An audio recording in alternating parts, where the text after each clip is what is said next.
We're not fooling around here, though. We don't want this to drag on months and months and months, which appears to be the administration's strategy. Strong words there from Adam Schiff. As chair of the House Intelligence Committee, the California Democrat, he is the point man on impeachment. Schiff also had this warning for the president and his administration.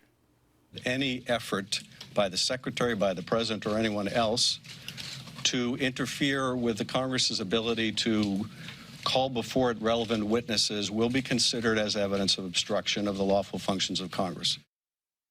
Now, House Democrats have already issued subpoenas to the Secretary of State Mike Pompeo, Trump's personal attorney Rudy Giuliani, and they're demanding documents related to the president's now infamous call with the Ukrainian president. And now they're threatening to subpoena the White House for the very same thing. But as we know, this administration has made a habit of ignoring said subpoenas. But the president today, he had the following to say when he was asked how he would handle the subpoenas. Well, I always cooperate. This is a hoax. This is the greatest hoax. This is just a continuation of what's been playing out, John, for the last, since my election, I would say, if you want, and probably we'll find out soon, but probably even before my election.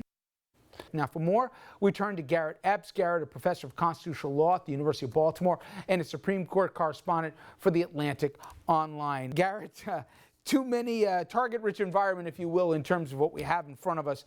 Translate, read between the lines for us what Adam Schiff is saying, because nobody wants a repeat of what we saw with Corey Lewandowski and that clown car.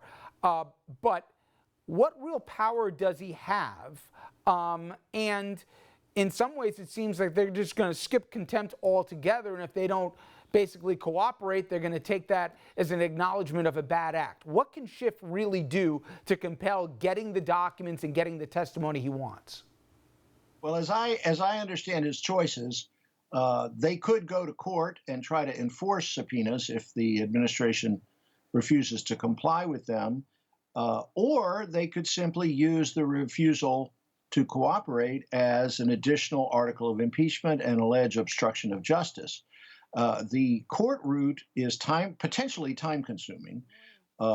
Eventually, that was pursued in United States versus Nixon, although that was a case involving a criminal prosecution. So in terms of getting a court order against the administration, that has the potential for delay or even a loss in court. We don't really know the legal contours of Congress's power to compel production of documents from the executive. The House Judiciary Committee in the Nixon impeachment finally added an article of impeachment against President Nixon that he had obstructed justice by refusing to comply with the committee's demands for some of the Watergate tapes. So that is the other route they could take. And you say maybe given the time frame that they've been discussing and given the various agendas of the various actors, maybe they go directly to the Supreme Court. Explain what they would be attempting to do by going to the highest court and how the highest court would handle it. The United States Supreme Court is operating in a number of ways that are unprecedented. And one of the things that has happened since Trump became president and put two of his justices on the court is that anytime the administration has lost a major case in the lower courts, it immediately runs to the Supreme Court with an emergency petition for what's often called cert before judgment or an application for an emergency stay. That is a procedure that's been available for years, but this administration has used it more than any other and has succeeded with it more than any in recent memory. That is the procedure that was used in United States versus Nixon when the district court issued a subpoena to the president saying, turn over the Watergate tapes. He refused. And at that point, the independent counsel went directly to the United States Supreme Court. The case was argued within within several weeks, and the decision came just a few weeks after that. It was treated as an emergency. That's an option that's available to the committee. They may not want to take it, in part because of delay and in part because we just don't know what the Supreme Court would do with that question. As a constitutional scholar, I could make an argument in terms of that certainly, while not treason, you could argue bribery, an exchange was made in effect here if you take the reading of the transcript that, hey, you want our military funding, I want dirt on a political opponent. But more likely, it's a high crime and a misdemeanor. When I read through what the Founding Fathers intended, they made specific mention, Garrett, of concerns over involvement of a foreign country in our own elections and our own government. I'm not asking you to channel here what those Founding Fathers intended or Alexander Hamilton meant, but to me, it doesn't seem to be too much of a gray area what they were worried about, and at least what the allegation is this president attempted to do. I don't think in terms of high crimes and misdemeanors that it matters whether the president was requesting a quid pro quo or not.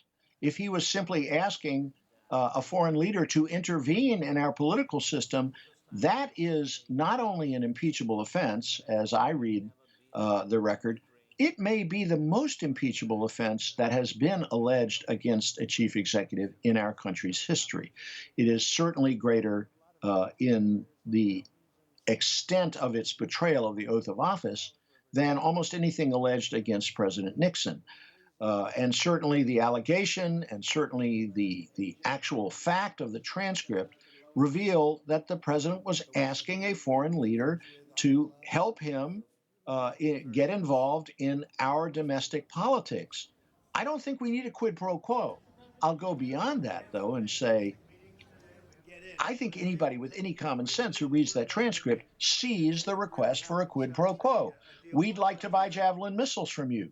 Oh, I need you to do me a favor, though, right? That, I mean, in these conversations, you don't have to say, well, gosh, Mr. Zelensky, I certainly need a quo before I give you that quid. It doesn't work that way.